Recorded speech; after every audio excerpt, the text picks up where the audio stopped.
Yang mungkin gue bukan suka, tapi gue agak-agak terkesan mungkin / kaget ngeliat adegan ciuman yang hot antara Angga dan Cinta Laura. The Talkies. Ngomongin film bersama Bayu dan Edoy. Kopi ready? Ready. Sandwich? Udah, aman. Selamat pagi. Selamat pagi Angga, kamu hampir telat. Tepatnya 1 menit 25 detik. Push up! Satu lagi film karya Anggi Umbara yang tayang di Disney Plus Hotstar. Bintangnya kali ini Angga Yunanda, Cinta Laura, Roy Joshua Martin, Suherman. Joshua. Ini agak star-studded nih. Oke, jadi ceritanya ini di sebuah advertising agency kayaknya ya. Ada seorang bos cewek yang diperankan oleh Cinta Laura. Dia itu bitchy banget.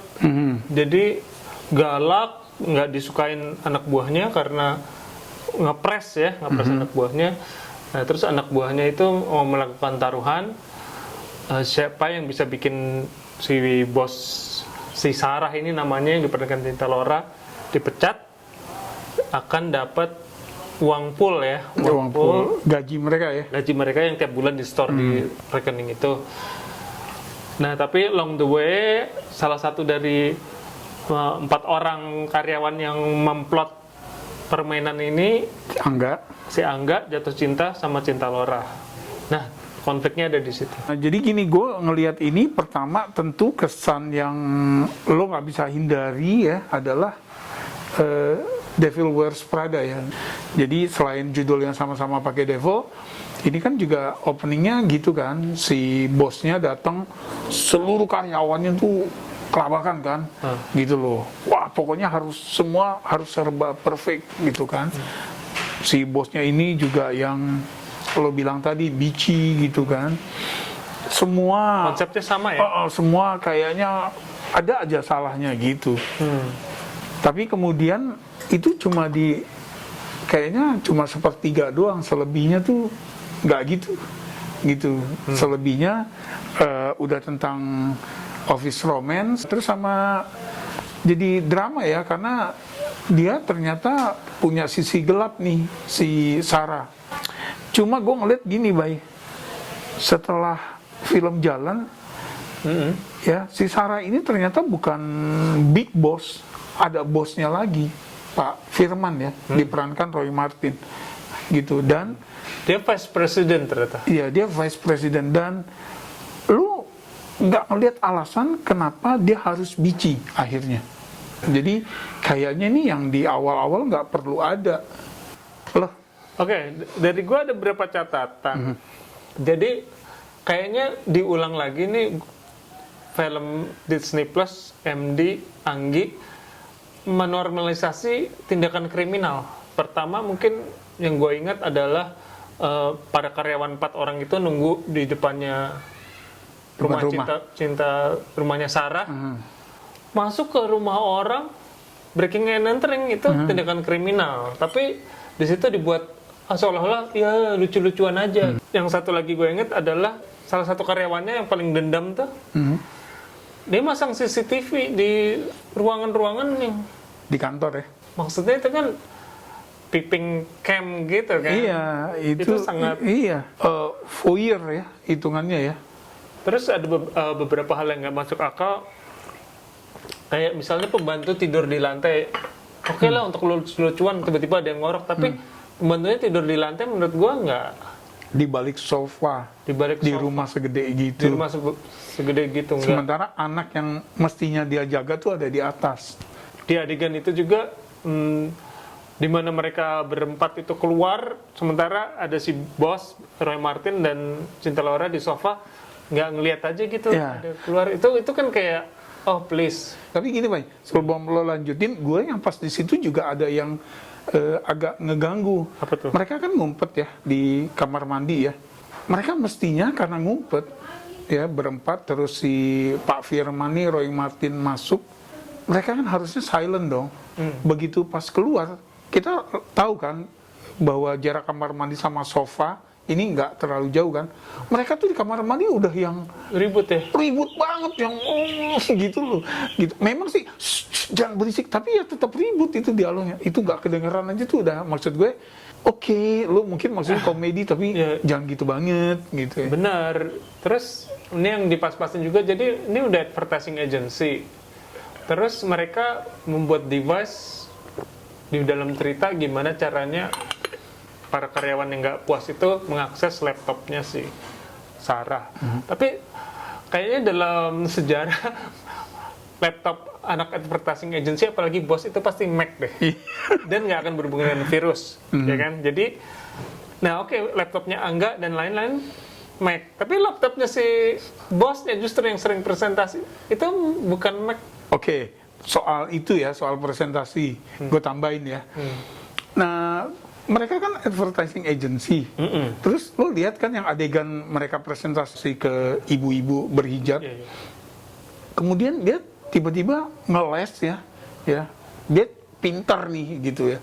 Gimana caranya supaya Tetap berjalan. tetap berjalan, dia ngelesnya tuh, tapi menurut gue nggak make sense karena dia ngusulin produk, sementara kan dia advertising agency ya, gitu loh. Oh, iya. Saat itu entah dia lagi presentasiin apa, tahu yang ya jadinya perlu nih ibu menciptakan produk yang lah kan, yang baju renang tapi tetap nyaman gitu, syariah gitu kan. Dan gitu loh. Iya.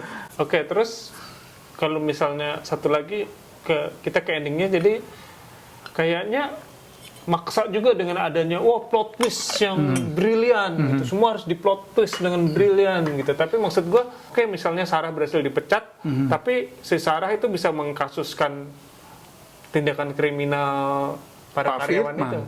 Dan ya, karena Pak Firman kan blackmail si karyawan juga gitu kan, blackmail. Sekalian aja di polisi.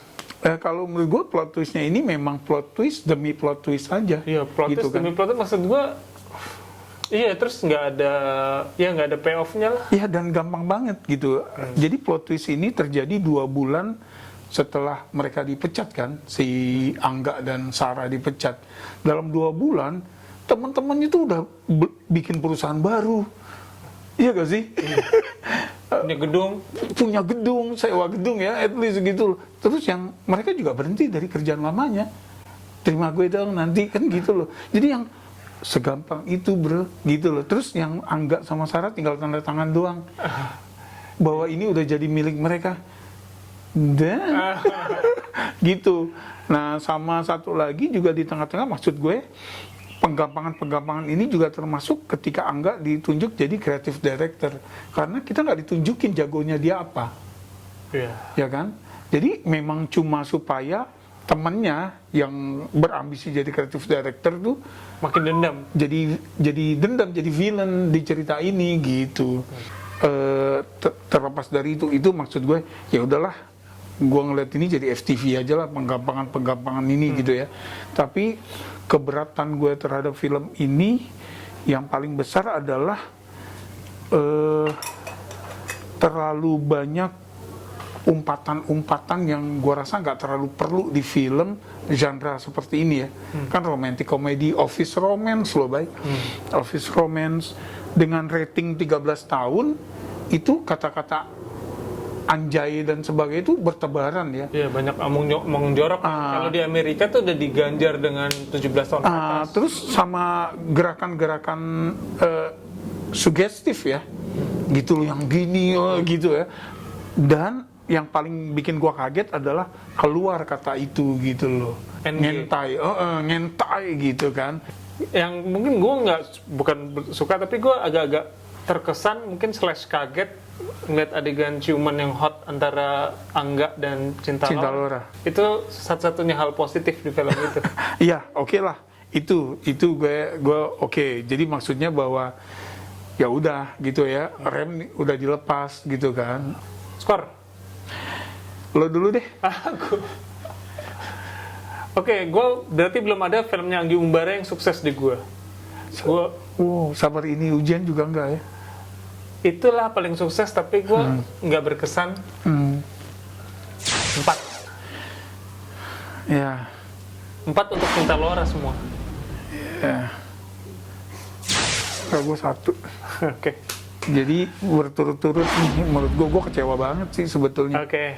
Gitu.